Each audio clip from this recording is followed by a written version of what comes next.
Assalamualaikum warahmatullahi wabarakatuh. Halo semua, bagaimana kabar kalian?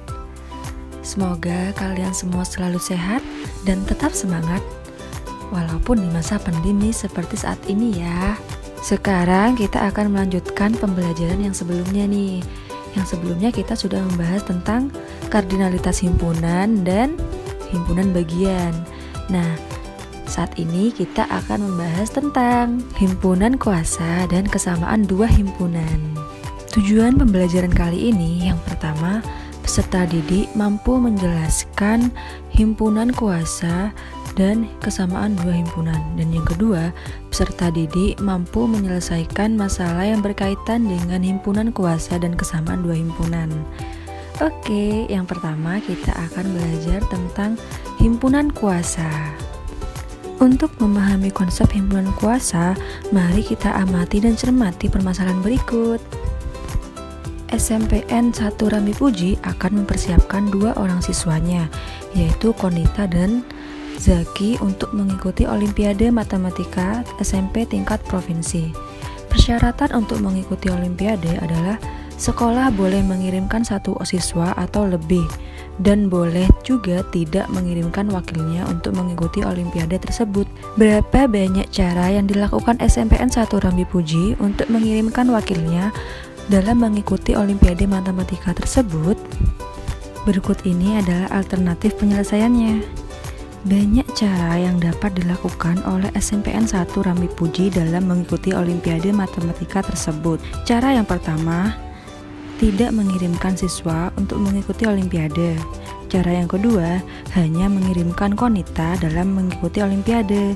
Cara yang ketiga, hanya mengirimkan Zaki dalam mengikuti Olimpiade. Dan cara yang keempat, mengirimkan Konita dan Zaki secara bersamaan untuk mengikuti Olimpiade tersebut.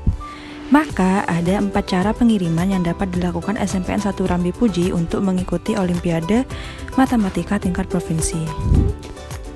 Jika A adalah himpunan siswa SMPN 1 Rambi Puji yang akan mengikuti Olimpiade Matematika tingkat provinsi, maka himpunan A sama dengan Konita, Zaki.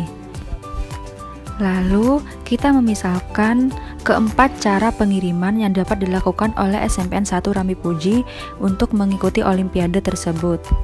Nah, cara yang pertama kita misalkan himpunan B, cara yang kedua kita misalkan himpunan C, cara yang ketiga kita misalkan himpunan D, cara yang keempat kita misalkan himpunan E. Sehingga himpunan B merupakan himpunan kosong.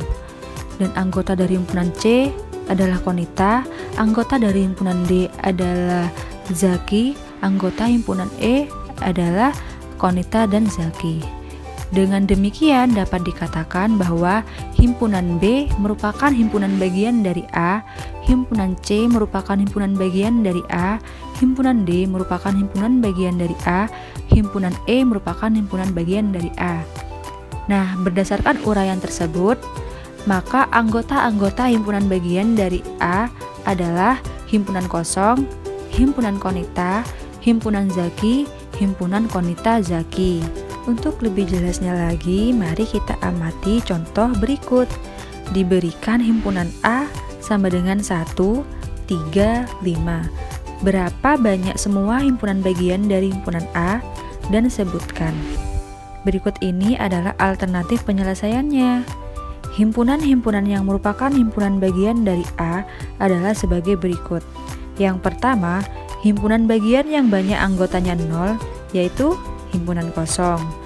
Yang kedua, himpunan bagian yang banyak anggotanya 1, yaitu himpunan 1, himpunan 3, himpunan 5. Yang ketiga, himpunan bagian yang banyak anggotanya 2, yaitu himpunan 1-3, himpunan 1-5, dan himpunan 3-5. Kemudian yang keempat, himpunan bagian yang banyak anggotanya 3, yaitu himpunan 1, 3, 5. Jadi, banyaknya himpunan bagian dari himpunan A adalah 8, yaitu himpunan kosong, himpunan 1, himpunan 3, himpunan 5, himpunan 1-3, himpunan 1-5, himpunan 35 dan himpunan 135. Dari permasalahan dan contoh yang telah diberikan, apa yang dapat kalian simpulkan tentang himpunan kuasa? Ya, benar.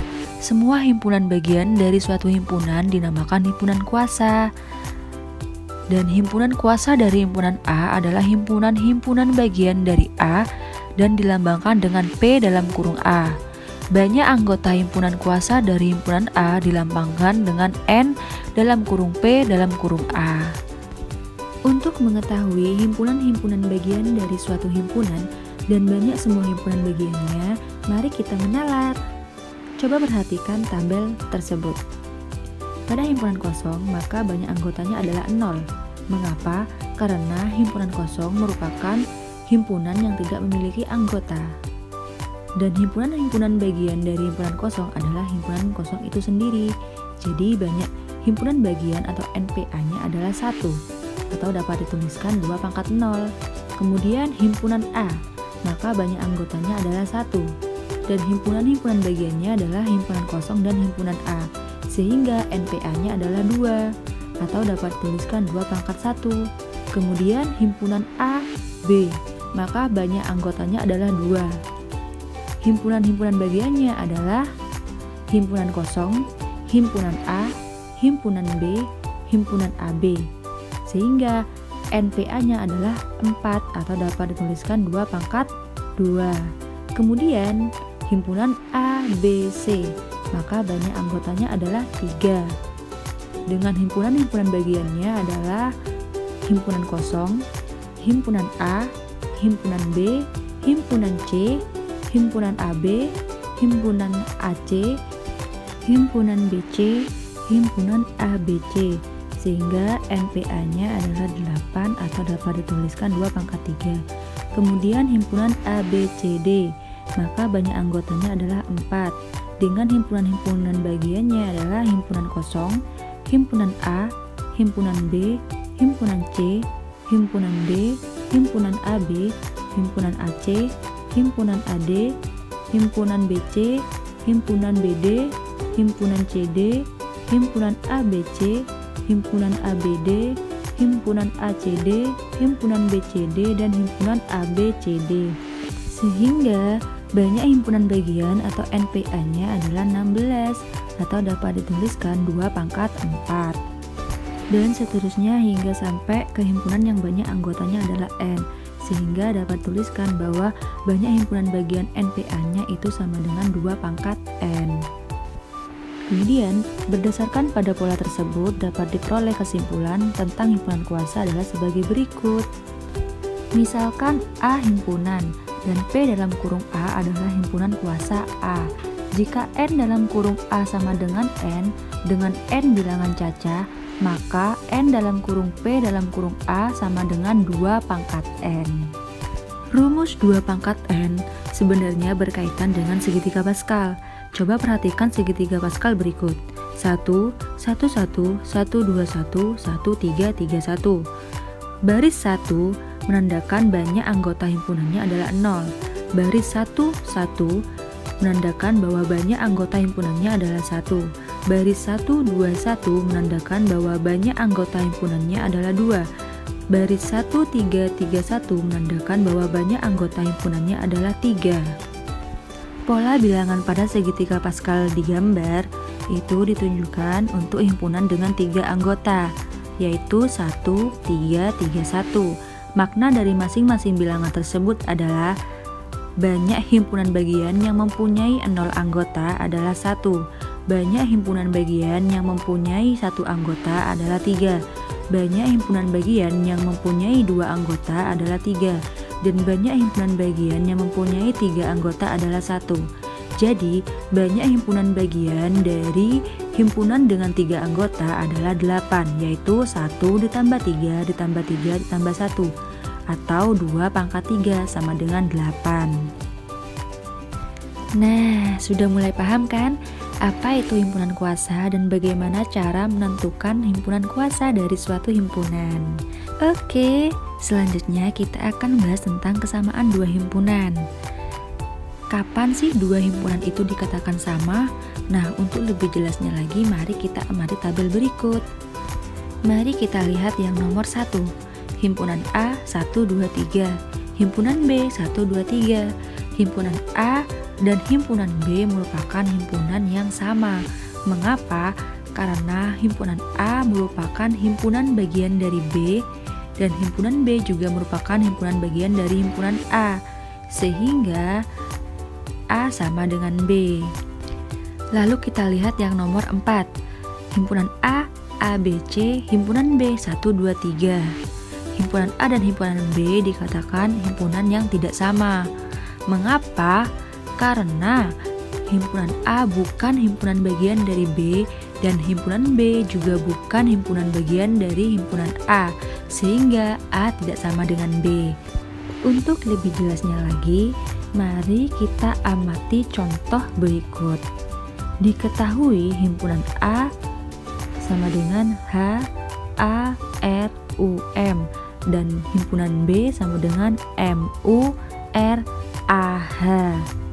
Lalu pertanyaannya yang pertama, selidiki apakah A merupakan himpunan bagian dari B. Yang kedua, selidiki apakah B merupakan himpunan bagian dari A. Yang ketiga, kalian perhatikan anggota dari himpunan A dan himpunan B, lalu kesimpulan apa yang dapat kamu temukan. Yang keempat, apakah A ekuivalen dengan B? Nah, berikut ini adalah alternatif penyelesaiannya. Untuk yang pertama, dalam menyelidiki apakah himpunan A merupakan himpunan bagian dari B, maka kita periksa apakah setiap anggota himpunan A adalah anggota dari himpunan B. Dapat kita ketahui bahwa anggota dari himpunan A adalah H, A, R, U, dan M. H merupakan anggota dari himpunan A, dan ternyata H juga anggota dari himpunan B. A anggota dari himpunan A, dan ternyata A juga anggota dari himpunan B. R anggota dari himpunan A, dan ternyata R juga anggota dari himpunan B. U anggota dari himpunan A, dan ternyata U juga anggota dari himpunan B. M anggota dari himpunan A, dan ternyata M juga anggota dari himpunan B. Karena semua anggota himpunan A juga merupakan anggota himpunan B, maka himpunan A merupakan himpunan bagian dari himpunan B. Untuk yang kedua, dalam menyelidiki apakah himpunan B merupakan himpunan bagian dari A, maka kita harus memeriksa apakah setiap anggota himpunan B juga anggota dari himpunan A. Dapat kita ketahui bahwa anggota dari himpunan B yaitu M, U, R, A, H. M anggota dari himpunan B, dan ternyata juga anggota dari himpunan A. U anggota dari himpunan B, dan ternyata juga anggota dari himpunan A. R anggota dari himpunan B, dan ternyata R juga anggota dari himpunan A. A merupakan anggota dari himpunan B, dan ternyata A anggota dari himpunan A. H anggota dari himpunan B, dan ternyata H juga anggota dari himpunan A. Karena semua anggota himpunan B ada di himpunan A, maka himpunan B merupakan himpunan bagian dari A. Kemudian untuk yang nomor 3 dan 4, karena himpunan A merupakan himpunan bagian dari B dan himpunan B merupakan himpunan bagian dari himpunan A, maka A sama dengan B. Dan karena kardinalitas himpunan A sama dengan kardinalitas himpunan B, atau N dalam kurung A sama dengan N dalam kurung B, maka himpunan A ekuivalen dengan himpunan B. Jadi, dua himpunan yang sama pasti ekuivalen. Akan tetapi, dua himpunan yang ekuivalen belum tentu sama. Contohnya adalah sebagai berikut. Diberikan himpunan A 1, 2, 3 dan himpunan B 2, 3, 4. Himpunan A dan himpunan B merupakan himpunan yang ekuivalen karena kardinalitas himpunan A sama dengan himpunan B, atau N dalam kurung A sama dengan N dalam kurung B. Akan tetapi, himpunan A dan himpunan B bukan merupakan himpunan yang sama karena himpunan A bukan himpunan bagian dari himpunan B dan himpunan B juga bukan himpunan bagian dari himpunan A, sehingga A tidak sama dengan B. Lalu, apa yang dapat kalian simpulkan tentang kesamaan dua himpunan? Ya, benar. Dua himpunan A dan B dikatakan sama jika dan hanya jika himpunan A merupakan himpunan bagian dari himpunan B dan himpunan B merupakan himpunan bagian dari himpunan A dan dinotasikan dengan A sama dengan B. Jika N dalam kurung A sama dengan N dalam kurung B, maka himpunan A ekuivalen dengan himpunan B. Bagaimana? Sudah mulai mengerti ya apa itu kesamaan dua himpunan? Oke, hari ini kita telah belajar apa itu himpunan kuasa dan kesamaan dua himpunan. Alhamdulillah, semoga apa yang telah kita pelajari hari ini dapat bermanfaat bagi kita semua. Dan jangan lupa tetap jaga kesehatan dan terus semangat ya. Dan apabila kalian keluar rumah, jangan lupa menggunakan masker dan jaga jarak. Oke? Sekian dari kakak. Wassalamualaikum warahmatullahi wabarakatuh. Terima kasih.